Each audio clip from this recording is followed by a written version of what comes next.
ኢትዮጵያ ላሉት ልጆች ደግሞ በጣም ከባድ ሁኔታ ውስጥ ነው የሚያደርገውና ከምንም በላይ የሚገርመው ነገር ደግሞ መንግስት እዚህ ጉዳይ ላይ ምንም ይያል አይደለም። ሶፎንያስ ሀገር ሊወጣ ነው። ምናልባት ከህግ አካላቶች ጋር ሰርቶ ቢሆን ይሄ ነገር ተደብቆ ተድበስብሶ ያልፍም ነበር። በጣም ብዙ ጋብቻዎች እየተካሄደ ነው። ሊያውም የእምነት ተቋማት ነን በሚሉ ተቋማቶች ውስጥ ማለት ነው። ኦርቶዶክስ ባይኖር ኖሮ ኢትዮጵያ ውስጥ መናኸሪያቸው ነበር የሚሆነው። ቀጥ ያለ ሲታጣ ይመለመላል ጎባጣ ነው። ወጣት ካህን እንግዲህ በታጣቂ ኃይሎች ተገለዋል። ከኢትዮጵያ ውጭ ያሉ ሃይማኖቶች የፕሮቴስታንትና የካቶሊክ እንግዲህ በይፋ በቤተክርስቲያናቶቻቸው ውስጥ ሴትና ሴትን ወንድና ወንድን ሲያጋቡ አይተናል። ቤተክርስቲያን መቼ ማጣፋ ለምን በእንደዚህ አይነት ኩንታኩንቴ ሆነ ሰው። የክርስቶስ ሰላም ለሀገራችን ቸርነቱ ለህዝባችን ይሁን። እንደምሰንብታችኋል። ይህ ደረጀ ዘወይንዬ ሚዲያ ነው። በሚዲያችን ሀገራዊ፣ ታሪካዊ፣ ሃይማኖታዊ፣ ባህላዊ፣ ወቅታዊ ጉዳዮችና ሌሎችም ይቀርባሉ። አብራችሁን በመሆናችሁ ታተርፋላችሁ። ለሌሎች በማካፈል ቤተሰባዊነትን ያጠናክሩ። መልካም ቆይታ ይሁንላችሁ። ቤተ ክርስቲያን አንተውም ከቶ በስመ አብ ወወልድ ወመንፈስ ቅዱስ አሐዱ አምላክ አሜን። ታላቅ መንፈሳዊ ጉባኤና የገቢ ማሰባሰቢያ መርሃ ግብር በሰሜን አሜሪካ ኦሃዮ ኮሎምበስ የደብረ ገነት ቅዱስ ሚካኤል ካቴድራል ከታህሳስ 10 እስከ 12 2018 ዓ.ም ወይንም ከዲሴምበር 19 እስከ 21 2025 ድረስ የሚቆይ የገቢ ማሰባሰቢያ መርሃ ግብር ተዘጋጅቷል። ዓላማውም ቤተ ክርስቲያኑን ለማደስና እንዲሁም የአብነት ትምህርት ቤትን ለማጠናከር ነው።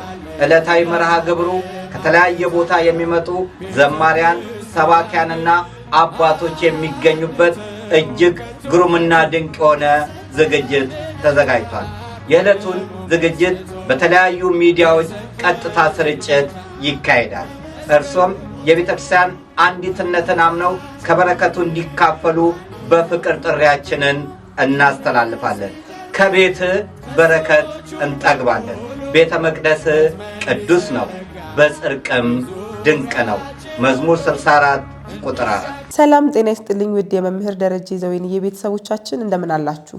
ዛሬም እንደተለመደው እንግዲህ በአዲስ ርዕሰ ጉዳይ በአዲስ ሐሳብ እዚህ ስቱዲዮ ተገኝተናል። የዛሬው ርዕሰ ጉዳያችንን ስንጀምር እንግዲህ እጅግ በጣም በሚያሳዝን ዜና ነው የምንጀምረው። በሆራ ጉድራ ወለጋ ሀገረ ስብከት የነበሩት ዋና ስራ አስፈጻሚ የነበሩት ወጣት ካህን እንግዲህ በታጣቂ ኃይሎች ተገለዋል።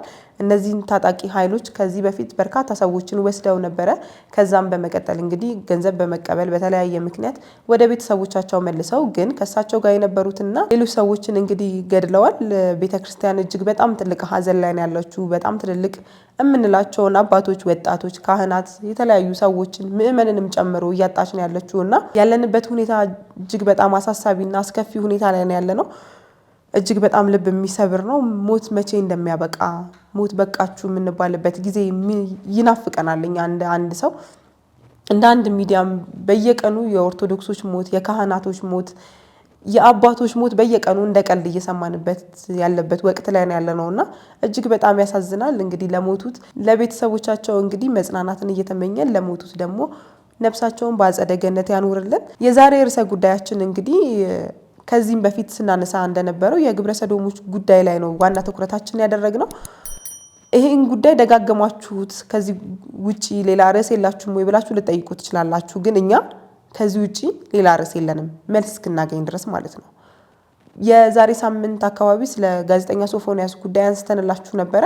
እሱን ያጋለጠው ፍሬዘር ደግሞ ባሳለፍነው ቅዳሜ መታሰሩን ሰምተናል። ስንጮህ የነበረው ድምጻችን ይሰማ፣ የኢትዮጵያውያን ሕዝብ ጩኸት ይሰማ ስንል የነበረው ፍሬዘር እንዲታሰር ሳይሆን ባለ ጉዳዩ ሶፎንያስ እንዲታሰርና ለሕግ እንዲቀርብ ነበረ። ግን ነገሮች የተገላቢጦሽ ሆኑና ፍሬዘር እስረኛ፣ ሶፎንያስ ደግሞ በይፋ በደንብ ራሱን ደብቆ ራሱን ተከላክሎ በነፃነት እየኖረ ነው የሚገኘው በአሁኑ ሰዓትና ማን ነው መታሰር የነበረበት? ማንስ ነው በነፃነት መኖር የነበረበት? እርግጥ ነው የፍሬዘር መታሰር ምንም ተቃውሞ የለኝም፣ ሊኖረኝም አይችልም። ፍሬዘር የሰራው ስራ ትክክል ነው እያልኩኝም አይደለም። ምንድነው የሚባለው የኢትዮጵያውያን ሲተርቱ ቀጥ ያለ ሲታጣ ይመለመላል ጎባጣ ነው። ከአንደኛው ስተት የሌላኛው ስተት ይጎላል። የፍሬዘር ስተት ነገሮችን ብቻውን ማድረጉ ከህግ አካላቶች ጋር አለመስራቱ ነው። ምናልባት ከህግ አካላቶች ጋር ሰርቶ ቢሆን ይሄ ነገር ተደብቆ ተድበስብሶ ያልፍም ነበር። ምክንያቱም ከዚህም በፊት አንስተናል። ትልልቅ የምንላቸው ትልልቅ ተቋማት፣ የመንግስት ተቋማት፣ የግለሰብ ተቋማት ላይ ትልልቅ የሚባሉ ተቋማት ላይ እነዚህ ሰዎች ተሰግስገው ነው ያሉት። ስለዚህ ምናልባት ይሄን ያህል ኢሹ ላይ ሆነና ምናልባት ነገሮች ተድበስብሰው አልፎ አንሰማምም ይሆናል። ምናልባት ፍሬዘርንም ጸጥ ያስብሉት ይሆናል። ምናልባት ይሄንንም ፈርቶ ይሆናል ከህግ አካላቶች ጋር ያሰራው። ይሄንን ጥያቄውን ለሱ እንታውና ግን ማን ነው መታሰር የነበረበት? ከዛ በኋላ በጣም ብዙ ሰዎች ወይ የግብረ ሰዶም አባል ነን የሚሉ ሰዎች መግለጫ ጭምር እያወጡ ነው የሚገኘው። ይሄ ልጅ የሚለውን አዳምጠን እንመለስና የራሳችንን ሀሳብ ደግሞ እንሰጣለን። የዛሬ 2 ቀን ወይም 1 ቀን በፊት ስለ እኛ እርስ በርሳችን የራሳችን ሆፖች ነን፣ የራሳችን we're not helpless we're not hopeless የሚለውን መልእክት አቅርቤ ነበረና I also want to give also different kind of tips also like you know አሁን like you know ነገሮች ሁሉ ተጋግለው ባሉበት ሁኔታ ማለት ነው ሁላችንም including myself like you know በጣም like it's really touches the very heart part of who we are። ከዛም ባለፈ ሁኔታ ደግሞ ማለት ነው ስፔሻሊ ደግሞ ኢትዮጵያ ላሉት ልጆች ደግሞ በጣም ከባድ like you know ሁኔታ ውስጥ ነው የሚያደርገውና እነዚህ ሁኔታ ውስጥ የሚያደርጉትን ነገሮች ማለት ነው ከአካላዊ ጉዳት ጀምሮ እስከ ህሊናዊ ጉዳት ጋራ የተያያዘ ስለሆነ እንዴት አድርገን ነው አካላዊ ጉዳቶችን ማስወገድ የምንችለው? ይሄ ልጅ እንግዲህ ያነሳው ሐሳብ ላይ ራሳችንን መከላከል አለብን፣ ራሳችንን ፕሮቴክት ማድረግ አለብን እያሉ ነው። ከማን ነው ፕሮቴክት የሚያደርጉት? ከኢትዮጵያ ህዝብ። በእርግጠኝነት ይሄ ልጅ ውጪ ስለሆነ ነው እንጂ ኢትዮጵያ ውስጥ እያኖረ ቢሆን ኖሮ በዚህ ልክ ደፍሮ አያወራም፣ በዚህ ልክ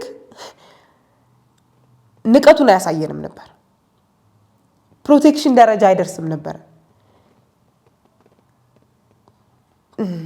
እኔ እዚህ ጉዳይ ላይ በጣም ነው የሚያመኝ፣ የምር በጣም ነው የሚያመኝ። እንደ አንድ ኢትዮጵያዊ እንደ አንድ ሴት ከዛ ሃይማኖቷን እንደምትወድ አንዲት ሰው ደግሞ ሀገራችን ላይ ያሉ ሰዎች ወዴት እየሄዱ ነው ብለን ስንጠይቅ እጅግ በጣም ነው የሚያሳስበኝ።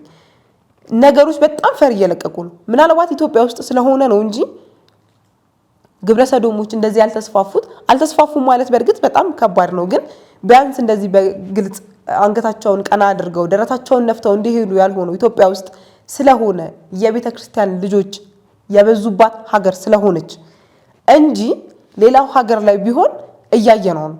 በጣም ብዙ ጋብቻዎች እየተካሄደ ነው። ሊያውም የእምነት ተቋማት ነን በሚሉ ተቋማቶች ውስጥ ማለት ነው። ስለ እግዚአብሔር የሚያስተምሩ ስለ እግዚአብሔር ያስተምራሉ እነዚህ ሰዎች። ስለ እግዚአብሔር እያስተማርን ነው የሚሉ ሃይማኖት ነን ብለው እየተከተሉ ያሉ ግን ደግሞ የተመሳሳይ ጾታን ጋብቻ የፈቀዱ ግብረ ሰዶምን የፈቀዱ ኢትዮጵያ ውስጥ ያልተደረገበት ምክንያት ምንድነው? የኦርቶዶክስ ሀገር ስለሆነች ነው። ሌላ ምንም ጥያቄ የለውም። ኦርቶዶክስ ባይኖር ኖሮ ኢትዮጵያ ውስጥ መናኸሪያቸው ነበር የሚሆነው ያለ ምንም ጥርጥር ማለት ነው። ያለ ምንም ጥርጥር አሁንም እያየነው ነው። አሁን ምን ያህል እንደደረሰ ቁጥራቸው እሱ እግዚአብሔር ይወቀው። ቁጥራቸው ከዕለት ዕለት ስር እየሰደደ ነው። መቆጠር ሁሉ አይችሉም። ምክንያቱም ተደብቀው ከስር ነው ነገሮችን እያካሄዱ ያሉትና የሶፎንያስ መታሰር ለሌሎቹ ትምህርት ነው የሚሆነው። ከዚህም በፊት ብለናል። ትምህርት እንዲሆን መቀጣጫ እንዲሆን እሱ ትክክለኛ ፍርድ መሰጠት አለበት ብዬ ነው የማስበው። እኔ ብቻ አይደለሁም፣ በጣም ብዙ ኢትዮጵያውያን እንደዛ ነው የምናስበው። አሁን ሶፎንያስ ጸጥ ከተባለ ነገ ከነገ ወዲያ ብዙ ሶፎንያስን የሚመስሉ ሰዎች እናመርታለን። ብዙ ይሄንን የሚመስሉ ልጆች እናመርታለን። ስለዚህ ልጅ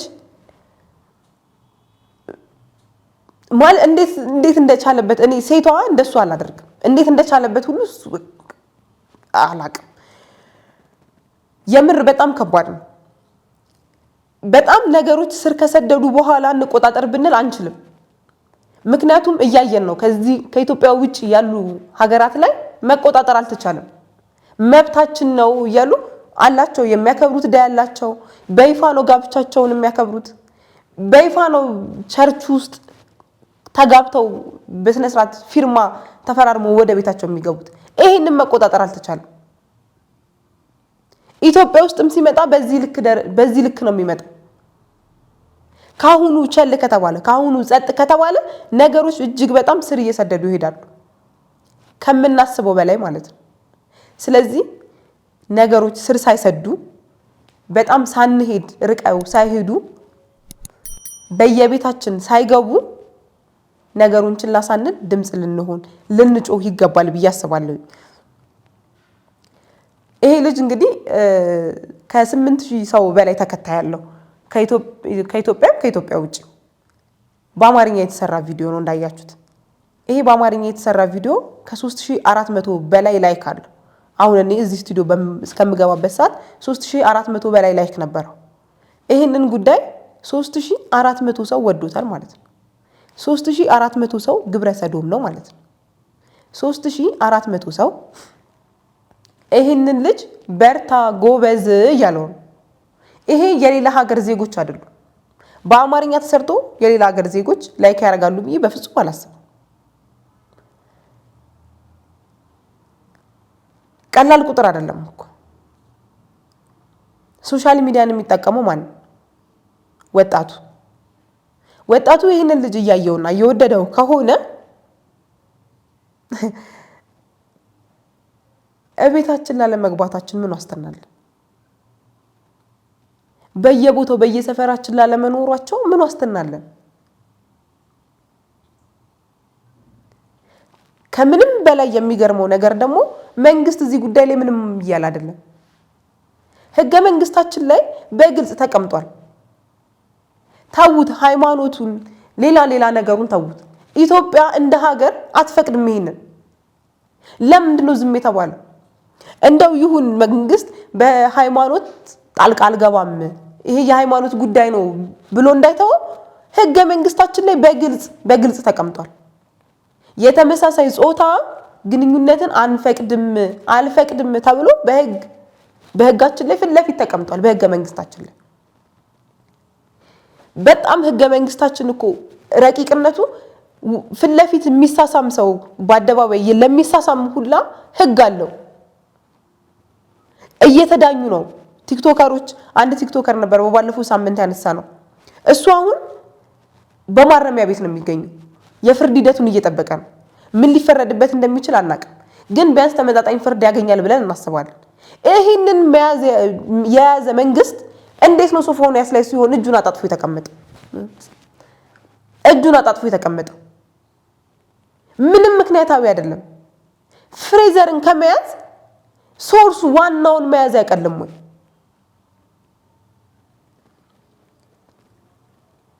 ነው ወይስ ሌላ ነገር አለ? ሌላኛማ እንዳናቅ የተፈለገው ወይም ደግሞ ማወቅ የሌለብን ሌላ ነገር አለ። አንዳንድ መረጃዎችን እያነበብኩኝ ነበር፣ የተለያዩ ሶሻል ሚዲያዎች ላይም እያነበብኩኝ ነበር።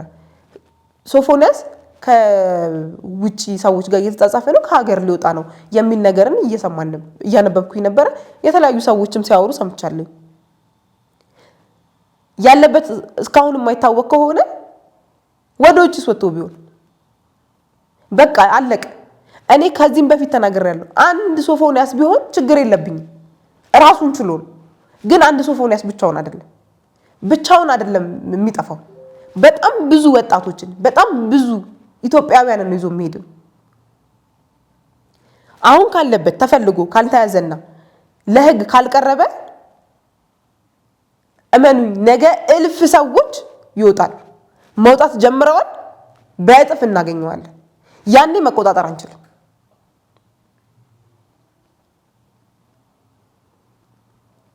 ያኔ የማንም ድሩዬ የሚፈነጭባት ሀገር ነው የምትሆነው።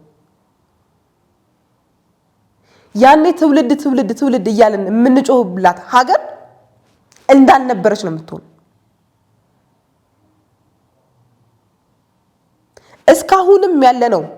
እስካሁንም ያለነው በእግዚአብሔር ቸርነት ነው። እንደ መንግስትማ ቢሆን ነገሩ ሌላ ነበር።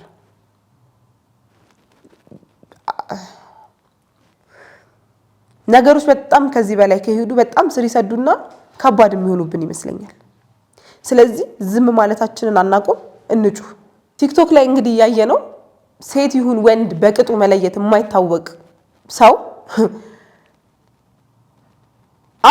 አንድ እሱ አይደለም አንድ ሮቤል የሚባልም ልጅ አለ ሊያውም ሃይማኖት አለን ብለው የሚመጻደቅ ሰላም እንዴት ናችሁ ብዙዎቻችሁ የምትጠይቁት ጥያቄ አለ ይሄ ምንድነው የተመሳሳይ ተፋቃሪ መሆንና በእግዚአብሔር ማመን ይቻላል ወይ ብላችሁ በጣም ጠይቁኛላችሁ እሱን የሚመልስ ስላይዶች ከዚህ በኋላ አስቀባላችኋለሁ ያው ባንዲራውም ስላለ የነሱ ሃይማኖት ምን እንደሆነ ባቅና እውነት አስተምሯቸው ይሄንን ይፈቅዳል ወይ የሚለውን ባቅ በጣም ነው ደስ የሚለኝ ከኢትዮጵያ ውጪ ቅድም አንስቻለሁኝ በጣም ብዙ ቤተክርስቲያናቶች እያጋቡ ነው ኢትዮጵያ ውስጥም ያልሆነው እውነት በቃ የኦርቶዶክስ ሀገር ስለሆነች ከኢትዮጵያ ውጪ ያሉ ሃይማኖቶች የፕሮቴስታንትና የካቶሊክ እንግዲህ በይፋ በቤተክርስቲያናቶቻቸው ውስጥ ሴትና ሴትን ወንድና ወንድን ሲያጋቡ አይተናል ይሄ ኢትዮጵያ ውስጥ ያልሆነው ኢትዮጵያ የኦርቶዶክስ ሀገር ስለሆነች የማይነቃነቅ መሰረት ስላላት አሁንም እንደዚህ የሚፍጨረጨሩት አሁንም አባቶችን እየገደሉ ያሉት አሁንም ድረስ ይሄ ነገር ያልተፈጠረው የገዳማ አባቶች ስላሉ የገዳማ አባቶች በአንድ እግራቸው ቆመው ያለ ምንም እህል ቆሎ እየቆረጠሙ ዳቤ እየበሉ ስለሚጸልዩላት እንደኛ አይደለም እንደኛማ ጭራሽ አይሆንም ነበር እንደኛ አይደለም እየኖርን ያለነው የምር የቃል ኪዳን ሀገር ስለሆነች ነው የቃል ኪዳን ሀገርና ስንል እንዲሁ ለማለት ብቻ አይደለም የእግዚአብሔር የቃል ኪዳን ሀገር ስለሆነች ነው እንጂ ውጭ ሀገር ያሉት ያደረጉትን እዚህ ኢትዮጵያ ውስጥ የሚደግሙት ነበር አሁንም አፈር ከድሜ ግጠው ሰሜኑን ለማጥፋት ቤተክርስቲያንን ከመሰረቷ ለማነቃነቅ እየታገሉ ያሉት ሰይጣንን ኢትዮጵያ ውስጥ ሊያነግሱት ፈር የዘለለን እንድንሆን መሰረተ ቢስ ሊያረጉን ሃይማኖት የሌላት ሀገር ሊያረጉን እነዚህ ሰዎች ሃይማኖት አለን ይያለን ሮቤል ሃይማኖት አለኝ እኔ ፕሮቴስታንት ነኝ ይያለን እናንተ ልጠይቃችሁ ፕሮቴስታንት ይሄንን ትፈቅዳለች የዛሬ 2-3 ሳምንት መሰረተ ክርስቶስ የሚባል አንድ የፕሮቴስታንት ቸርች እንደዚህ አይነት ጉዳይ ላይ ተፈራርመው የበላይ አለቆቻችን ተፈራርመዋል እኛ ግን ለዚህ ኃላፊነቱን አንወስድም ብለው መግለጫ አውጥተው ነበር እነዚህ አባቶች ጸጥ ቢሉ ኖሮ ነገ በየቤተ ክርስቲያናቶቹ ሲጋቡ ሲዳሩ ማየታችን ይቀር ነበር አይቀርም አሁን ጸጥ ማለት ከጀመረ ነገ በየቤተ ክርስቲያናቶቻቸው ሲድሩ እናያለን መንግስት ይሄንን ጉዳይ ጸጥ ካለ ነገ ውጪ ያየናቸውን ነገሮች ኢትዮጵያ ውስጥ ላለመፈጠራቸው ምንም ዋስትና የለም ምንም ስለዚህ ቸል ሊባል የሚገባው ጉዳይ አይደለም ማለት ነው በፍጹም ይሄንን ቸል ልንል አይገባም ዛሬም ነገም መልስ እስኪሰጠን ድረስ መጮህ አለብን የአንድ ሰሞን አጀንዳ አድርገን መተው የለብን አንድ ፓስተር ያለውን እንስማ ሰሜን አካባቢ የሚሰራ አጋንንታዊ ኃይል የትም ቦታ የለም አገሪቱን ስለሚወዱ ሌላ የሚጎበኝ ቦታ የለም ቀጥታ መተው ፊልም አክተሮች ዘፋኞች ወደ ሰሜን የሚሄዱት ምን የሚጎበኝ ቦታ ጠፋኝ ሀገር አረ እየተዋወቀን እኛ አይናችን የተከፈተ ሰዎች ነን እዛ ቦታ የሚሄዱት ይው ቃል ኪዳን ማደሻ ስፍራ ስለሆነ አንዱ ቦታ ስለሆነ የዛ ዘንዶ ሲገለበጥ ነው የኢትዮጵያ በረከት በኃይል የሚወጣው ደሞ አምናለሁ ጊዜው ደርሷል አሁን ጊዜው ደርሷል አሁን ደም ሲጠጣ የነበረ የለመደ መንፈስ ይገለበጣል በኢየሱስ ይገለበጣል በሉስቲ ስለዚህ አይኑ ስለበራለት ፓስተር እናወራ ይሄ አይኑ የበራለት ፓስተር ስለ ኢትዮጵያ ምንም የማያውቅ ፓስተር ከዛ ምንም የማያውቁ ሰዎችን ሰብስቦ አሜን ያስብላል ስለ ኢትዮጵያ ቅንጣት ታክል ዕውቀት የላቸው ቅንጣት ታክል ዕውቀት ቢኖራቸው ኖሮ ሰሜን ለኢትዮጵያ ምን ማለት እንደሆነች ይገባቸው ነበር ታውት ሃይማኖታዊ ዳራው ታውት ኢትዮጵያ ስትነሳ ቀድሞ የሚነሳው ማን ሰሜን ምንም እኮ በቃ ጥያቄና መልስ ያስፈልገው የትኛው አጋንንት ነው ሰሜን ላይ? ይሄንን ሰሞን ደግሞ ሰሜን ላይ ተነስተዋል። አልመች ብሏቸዋል። በጣም ለብዙ ነገር ሰሜኑ አልመች ብሏቸዋል። ይሄን ሰሞን ሰሜንን ነው የተያያዙት። ሰሜን ላይ ወንጌልን ሰብካለን ብለው የራሳቸውን ሰዎች ፈጥረው ድራማ ሲሰሩ ነበር ባለፈው ሳምንት። በአሁኑ ደግሞ ይሄኛው ተነሳ። በአንድም ሆነ በተዘዋዋሪ መንገድ የውጭ ቱሪስት ሲመጣ ወደ ሰሜን የሚሄደው ዋና ዋና ታሪኮች ያሉት ሰሜን ላይ ስለሆነ ነው። ሌላው የኢትዮጵያ ክፍል የለውም ወይ ነው? አለው፣ በደንብ አለው። የት ይበዛል? ወደ ሰሜኑ ይበዛል። ማንሳት እንችላለን፣ ላሊበላን ማንሳት እንችላለን። እንደ ላሊበላ አይነት ቤተክርስቲያን ከአንድ ድንጋይ ተፈልፍሎ የተሰራ ቤተክርስቲያን ሌላ ኢትዮጵያ ክፍል ላይ የለም። ሌላ ኢትዮጵያ ክፍል ላይ ብቻ አይደለም፣ ሌላ ዓለም ላይ የለም። ጎንደርን ማንሳት እንችላለን፣ ፋሲለደስን ማንሳት እንችላለን። ለዛ ነው ቱሪስቱ ወደዛ የሚሄደው። ይሄንን ለአንተ መልስ እንዲሆነ አሜን ለሚሉትም መልስ እንዲሆናቸው ያዙት። ሌላው ዓላማው ለኛም ግልጽ ነው። የሰሜንን ቤተክርስቲያናቶች ማጥፋት ነው። የሰሜንን አባቶች መግደል ነው። የዚህ ያርሲው አልበቃ ብሏቸው አሁን ወደ ሰሜኑ ሄደዋል። የሰሜን ቤተክርስቲያንን መቼም ማጠፋም የሰሜን ብቻ አይደለም ቤተክርስቲያን መቼም ማጠፋም። ለምን በእንደዚህ አይነት ኩንታኩንቴ የሆነ ሰው መሰረት የሌለው የማያወራውን የማያውቅ እንደው በመድኃኒዓለም የትኛው ሃይማኖት ነው የሌላውን ሃይማኖት እየተቻችሁ የገዛ የምትኖሩበትን ሀገር እየሰደባችሁ እየረገማችሁ እኔ በረከትን ሰጣችኋለሁ የሚለው የትኛው ሃይማኖት ነው? እንደው የትኛው መጽሐፍ ቅዱስ ላይ ነው ያለው? እንደው በመድኃኒዓለም አሜን የምትሉት ሰዎችስ እየሰማችሁት ነው? ማለት ምን ብሎ አሜን እንዳላችሁ ሰሜንን አጠፋለሁኝ ሲል የትኛው ክርስቶስ ነው በሰው ሞት የሚጸድቀው? የትኛው ክርስቶስ ነው ሰው እንዲሞትና እንዲረፈረፍ የሚያስተምረው?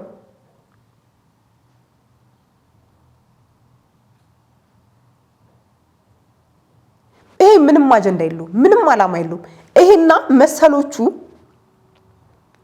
ኢትዮጵያ ውስጥ ያሉ ትልልቅ የምንላቸውን ቤተክርስቲያናቶች ያሉባቸውን ቦታዎች መሰረቱን ማነቃነቅና የራሳቸውን አጀንዳ ማስፈጸሚያ ማድረግ ነው ዓላማቸው። አሁንም ደግሜ እናገራለሁ፣ ጸጥ ማለት የለብንም። እንደዚህ አይነት ሰዎችን ጸጥ ካለን፣ እንደነ ሶፎንያስ አይነቶቹን ሰዎች ጸጥ ካለን፣ ሃይባይ ከሌላቸው ነገ እቺ ያለችንንም ነፃነት አናገኝም። ነገ የትልልቅ አሸባሪዎች ሀገር ነው የምትሆነው። ይሄንን ሰውዬ ከአሸባሪ ምንም ለይቻለው። አሸባሪዎች ፊት ለፊት መጥተው ይገሉሃል፣ ይሄኛው ሳይታወቅበት ሄዶ ያስገድላል። እባካችሁ ነገሮች እንዲቀጥሉ አትፍቀዱ። ሁላችንም ስንረባረብ እንበረታለን። ድምጻችን መሰማት ይጀምራል። ያንድ ሰው ጩኸት፣ ያንድ ሰሞን ጩኸት አናደርገው። በዚህ ጉዳይ ካወራን እንግዲህ ረጅም ሰዓት መውሰድ እንችላለን። እንደዚህ አይነት ብዙ ፋይሎችን አምጥቼ ማሳየት እችላለሁ፣ ግን ያን ያህል ጠቃሚ አይደሉም። የዛሬው ዋና መልእክታችን ነገሮች ስር ሳይሰዱ ባሉበት መቀጨት አለባቸው። ሁለተኛው ደግሞ እኛ ስንበረታ ብዙ ነገር መቀየር እንችላለን። በእርግጥ መንግስትም ሲፈልግ ብዙ ነገር መስራት እንደሚችል በበፊት አይተናል። የአንድ ሰው ጩኸት፣ የሁለት ሰው ጩኸት ለውጥ እንደማያመጣም እናውቃለን። ስለዚህ ሁላችንም በርትተን እንጩህና መፍትሄ መሰጠት ያለበት ጉዳይ መፍትሄ እንዲሰጥ እናድርግ። መልካም እንግዲህ የዛሬ ሐሳባችን ይህንን ይመስል ነበረ። ሐሳብ አስተያየት ካላችሁ በሐሳብ መስጫ ሳጥኑ ላይ ብታስቀምጡልን ይደርሰናል። ቤተሰብ ያልሆናችሁ ሰዎች ደግሞ ቤተሰብ እንድትሆኑ እንጋብዛለን። ፕሮግራሙን ከወደዳችሁት ላይክ፣ ሼር፣ ሰብስክራይብ ማድረጋችሁን አዘንጉ። መልካም ጊዜ፣ መልካም ቆይታ። ልደተ ክርስቶስን በቅድስት ሀገር ኢየሩሳሌም። በስመ አብ ወወልድ ወመንፈስ ቅዱስ አሐዱ አምላክ አሜን። ታላቅ መንፈሳዊ ጉዞ ወደ ቅድስት ሀገር ኢየሩሳሌም ጌታችን አምላካችን መድኃኒታችን ኢየሱስ ክርስቶስ የተወለደበትን ቤተልሔምን ማየት ከፈለጋችሁ በደረጀ ዘወይንዬ አስጎብኚ ድርጅት ይጓዙ። ከልደቱ እስከ ዕርገቱ የተወለደበት ቤተልሔምን፣ የተጠመቀበት ዮርዳኖስን፣ ያረገበት ደብረ ዘይትን፣ እንደዚሁም ደግሞ ግርማ መለኮቱን የገለጸበትን ደብረ ታቦርን፣ ያደገበትን ናዝሬትንና ሌሎችንም ይመለከታሉ። ስለዚህ አስቀድመው ቦታ እንድትይዙ በፍቅር ተጋብዘዋል። ቅድስት ሀገር ኢየሩሳሌም ለመሄድ ደረጀ ዘወይንዬ አስጎብኚ ድርጅትን ይምረጡ። ደረጀ ዘወይንዬ አስጎብኚ ድርጅት። እኛ በትላንትናና በነገ መካከል ያለን ዛሬ ነን። ዛሬ ላይ ሆነን ነገን በበጎ ነገር እንገንባ። ነገ አዲስ ቀን ነው፣ ቀኑም ደግሞ ደስ ይላል። ደረጀ ዘወይንዬ ሚዲያ፣ ኢትዮጵያዊ ማንነት።